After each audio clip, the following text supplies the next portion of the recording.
राजनीति से काम तक, अपराध से अंजाम तक, खेत से खलियान तक, खिलाड़ी से मैदान तक,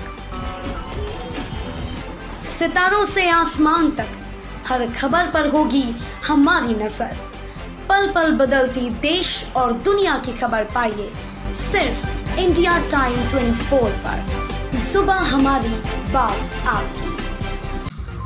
समाजवादी पार्टी के वरिष्ठ नेता व संभावित प्रत्याशी नसीम अहमद ने आज ग्राम इनायतपुर में जनसभा को संबोधित करते हुए कहा कि इस गांव में गड्ढे ही गड्ढे हैं।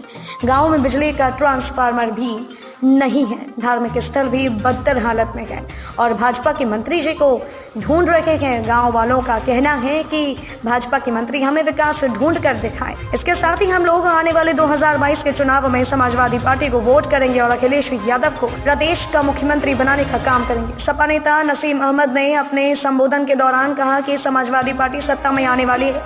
समाजवादी सरकार में प्रदेश में सभी को 300 यूनिट घरेलू बिजली मुफ्त मिलेगी, किसानों की सिंचाई मुफ्त होगी। इस वादे के पीछे बिजली उत्पादन से संबंधित तमाम योजनाएं हैं जो पूरी की जाएंगी। समाजवादी सरकार बनने पर किसान आंदोलन में सभी मृतक किसानों के परिवारों को 25-25 लाख रुपए की मदद दी जाएगी। मृतक किसानों के सम्मान में स्मारक भी बनेगा। नसीम अहमद ने आज इनायतपुर में अपने संबोधन के दौरान कहा कि जिस दिन राष्ट्रीय अध्यक्ष अखिलेश यादव का रथ गाजीपुर से चलकर लखनऊ पहुंचा था, उसी दिन भारतीय जनता पार्टी को तगड़ा करंट लगा और अगले दिन ही उन्होंने किसानों के खिलाफ तीनों काले कानूनों को वापस ले लिया। नए वर्ष पर 300 यूनिट घरेलू बिजली मुफ्त देने का फैसला लिया। तो हमने सारी चीजों का आकलन करने के बाद यह किया है। उन्होंने कहा कि भाजपा सरकार ने अगर अच्छे से काम किया होता तो बिजली की कमी नहीं होती और समय से पावर प्लांट तैयार हो जाते। अनपरा डे का प्लांट भी समाजवादी सरकार में लगा। एटा में सुपर क्रिटिकल प्लांट लगाया। मिर्जापुर में फ्रांस के राष्ट्रपति ने जिस सोलर प्लांट का उद्घाटन किया वह योजना समाजवादी सरकार की थी। ललितपुर, महोबा, झांसी, मैनपुरी सभी जगह सोलर प्लांट तभी लगे। नसीम अहमद ने कहा कि जिस वक्त पूरी तरह से समाजवाद लागू हो जाएगा वहीं रामराज का आना होगा। उन्होंने कहा कि जो व्यक्ति अकेला रहता हो वह जीवन की खुशबू को क्या समझेगा। जीवन की खुशबू भाजपा को पसंद नहीं। इत्र का कारोबार हमें जोड़ता है, इसीलिए भाजपा इसे तोड़ने में लगी है।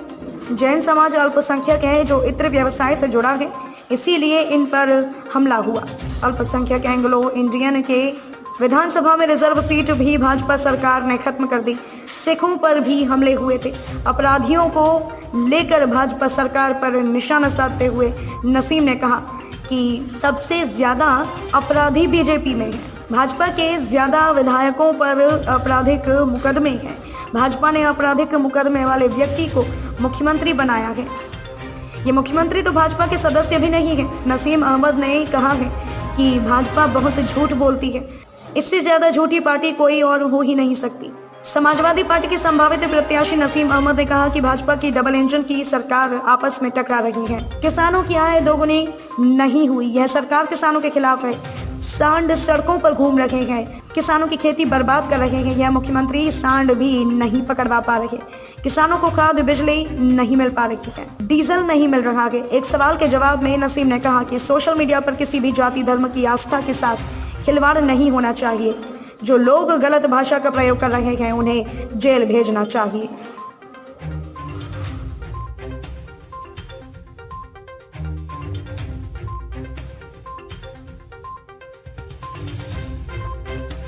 जैसा कि आप पूरे विधानसभा में देख रहे हैं कि जो दमखोदा ब्लॉक है वो पूरी भेड़ी के मुकाबले और ज़्यादा पिछड़ा हुआ है। इसकी वजह ये है कि दोनों मंत्री और दोनों विधायक 10-10 साल यहाँ से जीते हैं। लोगों को झूठ बोल के इन्होंने झूठे वादे करके इन्होंने वोट तो ले लिए, लेकिन जो वादे करे थे वो बिल्कुल पूरे नहीं करे गए हैं। बड़ा दुख की बात है कि जहाँ पूरे भारतवर्ष में विद्युतीकरण हो रहा है और इस गांव में समस्या ये है कि यहाँ इस गांव के लिए अपना ट्रांसफार्मर नहीं, जबकि लोग यहाँ विधायक जी के पास गए, मंत्री जी के पास गए। आज हकीकत ये है कि जो पंचायत घर है वो भी यहाँ नहीं बना है, ना पानी की टंकियाँ भी आई है।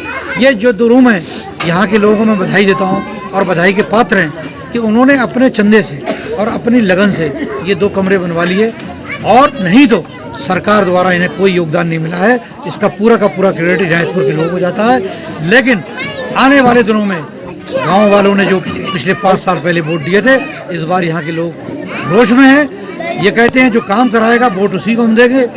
जैसे कुछ पिछले गांव में आपने देखा होगा कि कुछ गांव में तो मौजूदा मंत्री और पूर्व मंत्री का आना ही मना कर दिया है। लोगों ने कहा था कि पुल नहीं धमरी के अंदर तो वोट नहीं। ऐसे ही जिन्होंने कहा था जो किसान की बात करेगा वही वोट की बात करेगा। तो हम लोग आज इस गांव में आए हैं, इन लोगों का भी यही कहना है कि जो बिजली के ट्रांसफार्मर की बात करेगा वही वोट की बात करेगा।